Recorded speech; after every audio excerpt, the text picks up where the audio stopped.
জি গরিষ্ঠ এই দেশে, তাও আমরা একটাও হিন্দু রাষ্ট্র পেলাম না।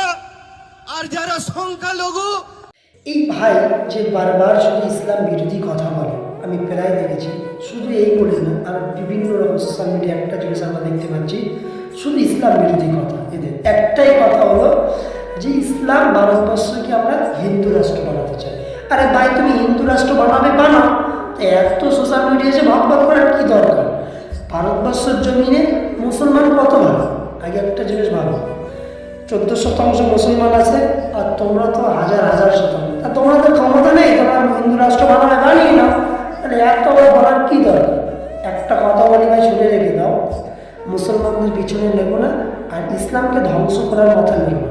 তোমার মতন ইসলামকে ধ্বংস করতে এসে তোমার মতন কত খুদের বগলি দুনিয়ার থেকে উড়ে গেল, তাদের কোনো পাত্তা পাওয়া গেল না। ঠিক আছে, যাদের এত ক্ষমতা ছিল তারা তামাম পৃথিবী রাজ করত, যেমন নমরুদে এসে, ফেরাউনে এসে, সাজ্জাদ, আমান, কারুন, এদের মতন ক্ষমতাশীল বলো তোমাদের ছিল না। তোমরা হলো খুদের বগলি। ঠিক আছে, তোমরা সামান্য একটা পশ্চিমবাংলা ক্ষমতা পেয়েছ, খুব জোর ভারতবর্ষ ক্ষমতা পেয়েছো, তার বেশি আর কিছু করতে পারবে না। ঠিক আছে, তাই বলে এটা ভেবো না যে আমরা পুরো তামাম পৃথিবী রাজ করে নিয়েছি।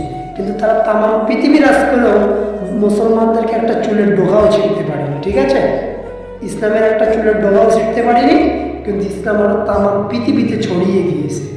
একটা কথা তোমাকে বলে রাখি ভাই, শুনে রেখে দাও। ঠিক আছে, ইসলামের পিছনে লেগো না। তোমার মতন কত ইসলাম বিরোধীরা ইসলামের পিছনে লেগে তারা মাটির তোলায় চলে গিয়েছে।